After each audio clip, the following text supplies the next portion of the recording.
Hello, my name is Bernard Mwangi, Karungaru. People know me as Benji.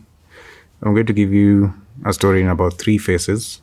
It's not actually a story, it's a life lived. The first interaction I had with alcohol, I was 5 years old. And usually for most people, when they're thinking about the earliest experiences that they had, it's usually at around that age. So the early experiences, for me, about who a man is or what a man should be thinking about is drinking. Earliest experience for me about men was that they had to drink or that they had to smoke, and there's a certain position that they have to sit, that they look manly. And that's it's an introduction for me to the world of men. I was seated at my dad's lap, and I took a swig of his drink and another swig and another swig, and I was out. I think it may have been the first or the second or the third, I don't know, kid who went to nursery school with a hangover on that Monday. The context of this story is my grandfather was a politician, and part of his retirement package from Parliament, he decided, let me open a social club. These very social guys. So he opened a pub, a darts club. This is where he would meet all his friends. So every Sunday after going to church, their family used to meet at his apartment, which was on top of the pub. So the men go to the sitting room and the ladies go to the kitchen or the rest of the house, and they do what they do. And for the men, it was use, or they thought was used socially. So there was smoking and there was drinking. What I know is none of the people involved wanted to harm the other. I believe it was all done in love. The family was meeting together. And they were meeting together socially, catching up about the rest of the week, how it happened, planning the next week, but it wasn't to be so. So fast forward to me being in standard 6, that's about the age of 12, I started actively looking for alcohol. So by the time we used to go to on Sunday and meet my grandfather, he used to go behind the counter, used to be sent to bring alcohol from downstairs. I used to go behind the counter and also steal my own. And I drank some, started smoking cigarettes. So by the time I was reaching Form 1, I bought my first packet of cigarettes as a just to show my cousins that, mean told them, say, I'm that guy. And that guy started his smoking career at the age of 13. And that is when I think I can pinpoint was a point that my addiction took off. Because now it was more than a weekend thing, and I got into high school, and any time that I used to get high. Any free time that I had no consequences, I used to get high, be it marijuana, be it alcohol, be it cigarettes, which I used to smoke every day on the way to school, from school, and during school. We used to use in the hockey pitch. We used to drink the ethanol from the labs. People used to steal in high school to feed their habits. So needless to say, several suspensions, never really got into trouble. You can see this face. This face can get you out of any trouble. Or so I thought. Finished high school with a B-. It was a good grade. And here's the reason why. The year 1997 and 1998, the advent of the biggest teacher strikes in the country, we practically had like the whole year off in 1998, between 1997 and 1998. So I had to go back and read from Form 1 to Form 4, take myself through school again. And at least I got to read something, and I made something out of myself due to tragedy. The whole country wasn't learning, but I was learning at that particular time. There was nothing else to do except get high or go to school. And I chose go to school, luckily. I'm the person who got into high school with very high grades. I had the potential to get an A or an A-, but I ended up with a B-. finished high school. My parents were happy. Everybody was happy. And go to my first university. That's, I don't know if I'm very comfortable sharing with university, but let me just say it was Strathmore. And as we used to call it, Stressmore at that particular time. Very strict. Dress code and everything. So I dropped out. There were other issues happening within the family. As I gave you the background, the whole family was drinking, the men. And my father also got into financial difficulties due to the business. So I started having issues with fees, and I'm also having my own personal issues. Those mixed together gave me a perfect excuse as to why I should drop out. So I dropped out, and I dropped out in a very funny way. Middle of the semester, I just stopped going to school. And my fellow students brought my notes and my folder and everything to my house, which is at the other end of the estate. Strathmore is at this end of the estate. I'm living on this other end of the estate. And I couldn't just go for the books. Guys had to bring them for me. Got into Nairobi University, got into KCA University, got into Catholic University, dropped out of all of them. In between, I used to work for my dad. My dad was what you call now an estate agent. So I used to do the renovations of the houses before he let them out or before he sold them. So needless to say, I made some money, some nice money, but which went nowhere. Imagine you might have a steady contract with somebody who's paying you a salary. Okay, for my dad was, I'm giving you house and food. That's enough, plus a little bit extra here and there. Because you're a man, you must need some money. But now if I come to an estate, let's say I come to Langata and I'm working a renovation there, I will get 3 or 4 other jobs within the same neighborhood. So I'll handle all of them. So in a month, I would make more than 100,000, and it's those days. But every Monday morning, I'm at the kiosk borrowing cigarettes. All the money was going nowhere. I graduated from normal, what you'd call socially acceptable drugs, onto marijuana, onto Mira, onto sleep medication, onto anything to just get high. So after I dropped out of all colleges and was not able to work anymore or do any other contracts, I ended up being a makanga in number 15. And not a makanga, for those who do not understand, is a person who works as a tout in the matatu industry, in the transport sector in Kenya. So, and not one on a full-time basis, is what we call kamagera. Kamagera are those guys who just beat the side and call out people to fill the vehicle. And so you can say I was not even socially acceptable to be in a position whereby I could get full-time employment, because now addiction had become more than a career.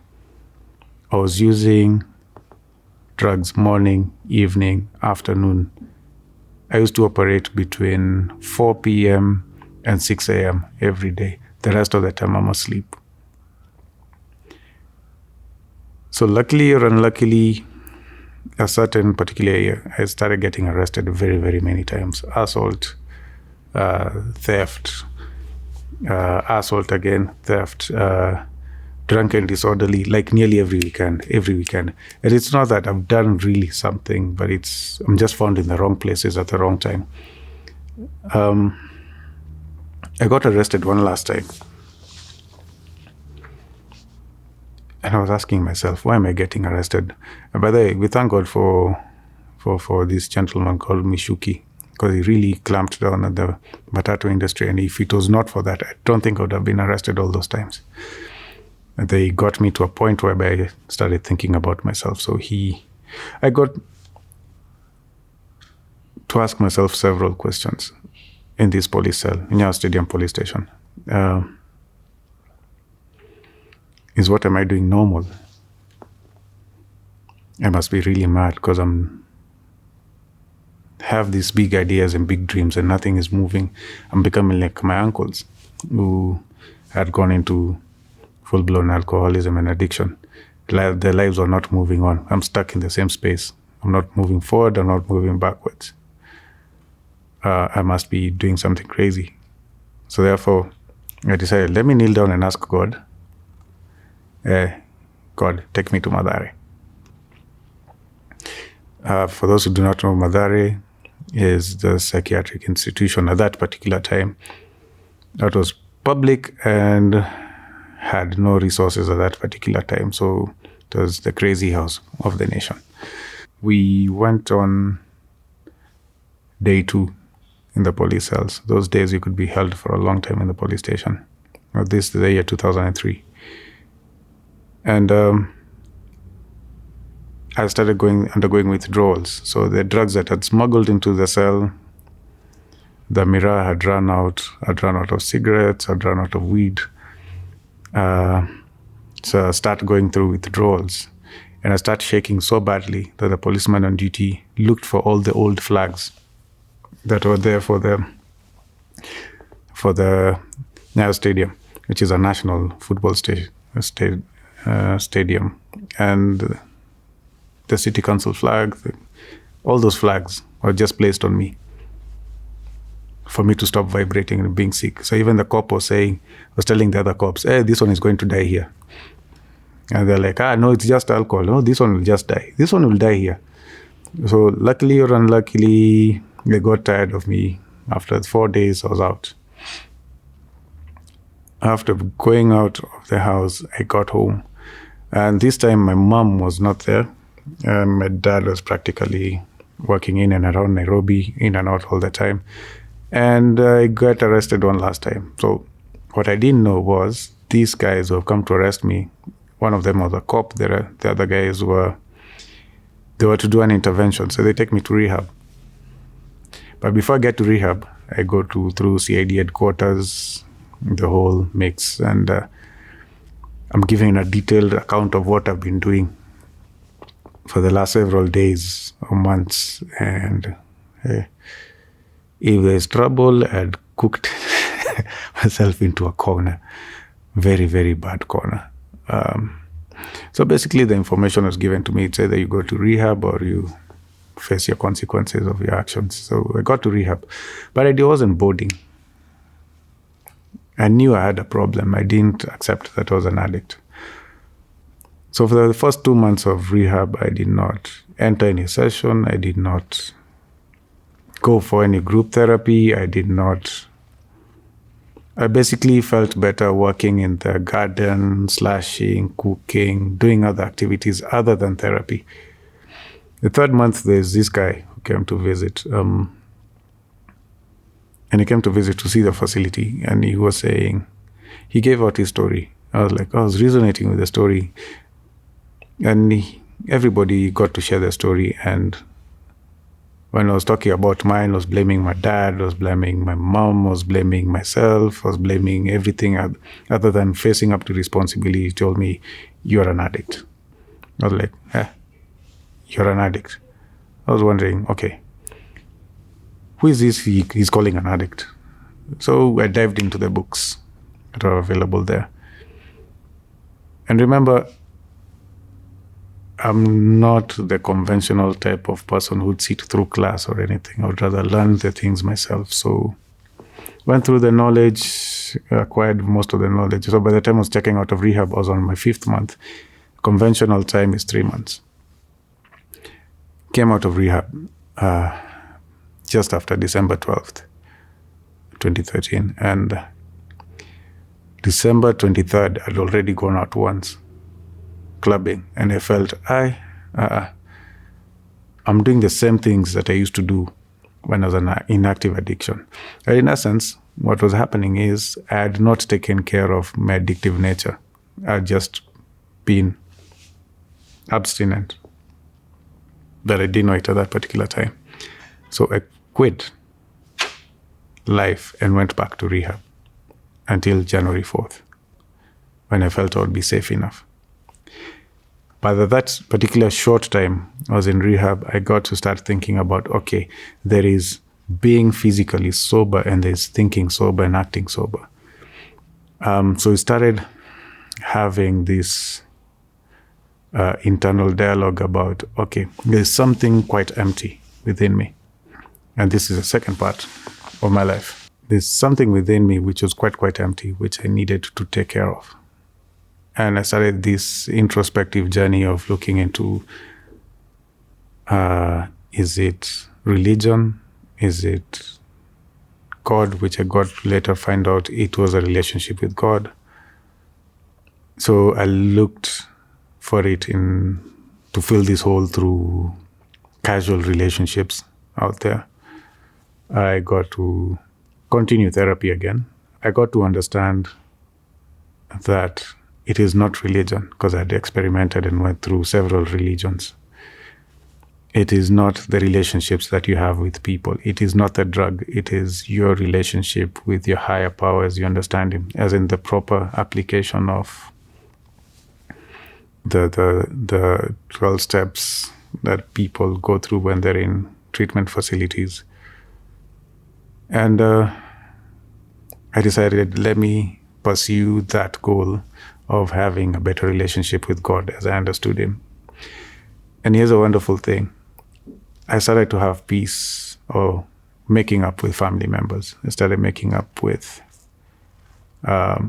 former friends. I started making up with relatives or extended relatives. I started having a lot of peace to the extent that now I was able even to be very stable, even in terms of relationships. Recovery is a lifelong process. So most people think that you just go to rehab and things just check in. It's the healing of the relationships that are around you. And that I can term is the second phase of my recovery, which was quite intensive, but took about 7 years for me to get to that point. After that, it's been more along the lines of professionals, the professions that I've been through. When I got out of rehab, the first stable job that I got was volunteering at a children's home. It was quite a wonderful experience. I would actually encourage a lot of people to do that. When you're working with children, you learn how to manage emotions. You learn how to take care of people.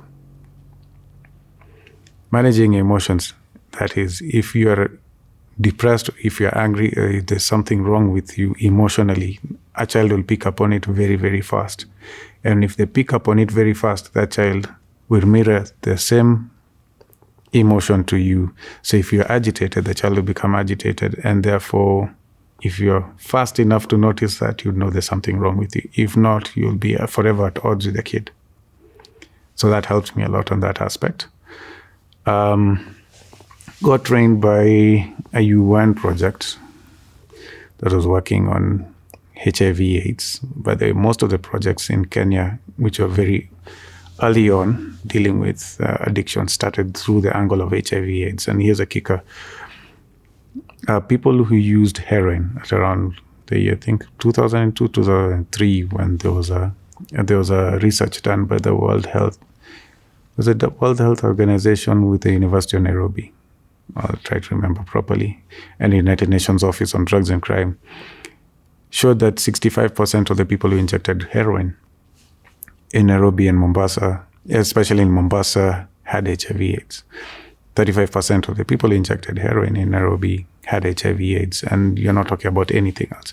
People who used alcohol, the national average at that particular time, as it was later found out, I think, a bit later on, was found that these people, the national average was 7.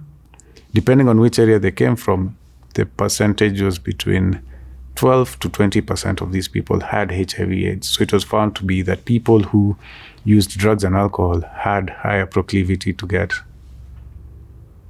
sexually transmitted infections. So you're talking about syphilis, you're talking about gonorrhea, you're talking about the health angle. And that's what basically we were employed to do, because we were people who were in active recovery, going out to reach out to our peers, giving them health education, getting them to access medical help, getting them to access also counseling help in terms of harm reduction. Harm reduction, for those who do not know, is coming from a particular form, dangerous form of drug use to a lesser one, So we're helping lots of people to quit. Like right now in Kenya is what you'd call the methadone and the needle exchange programs, which came out from these. So at this time, consequently, that's the time I was experimenting with religions. And after that, which was outreach, I went into inpatient treatment, whereby I was trained in-house to work in a treatment facility. So I became a counselor, a lay counselor in several facilities. Till the time I ran my own facility with a partner until early last year, where we had a separation. And now I'm working with Eden House Foundation. Eden House Foundation is part of the Eden House Group, which has 3 inpatient facilities, 1 halfway house, and a community center. So I run the halfway house as a treatment coordinator. That, in a nutshell, has been my life. Has it not had its ups and downs? Yes, there have been. And the biggest success that I would say is I have not relied on my willpower, I've relied on God. Because He was powerful enough to get me through the seasons that were in my life. I've risen and fallen 4 times. Bankruptcy completely. Having no money, having no job, having nowhere to go to. Risen, fallen, and risen, fallen, and risen.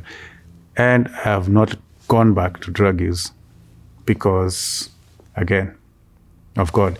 Secondly, it's mainly because of the people around me, the support network. That's family and the friends that I found in the rooms all those years ago are the people I'm actually working with right now. 18 years of relationships. And that's why it's very important for people who are in early recovery to make connections as fast as possible with people who are also in recovery so that they can go on. I was thinking about the lesson most people need to think about. This goes out to the families and the people who are in active addiction. Think about if you had a script, that was your life. Recovery is being handed a blank script for you to rewrite what you want your life to become. And you have several chances to keep on changing the script as life goes on. So addicts and alcoholics or people with substance use disorders or any other use disorders, we have the absolute pleasure of living 2 lives, while other people have never, ever gotten that chance to. We have the chance to start over again. Stumbling is not falling. We get the chance to live again, and we live again a life that is to our own design and to our own choosing as to how successful we want to become.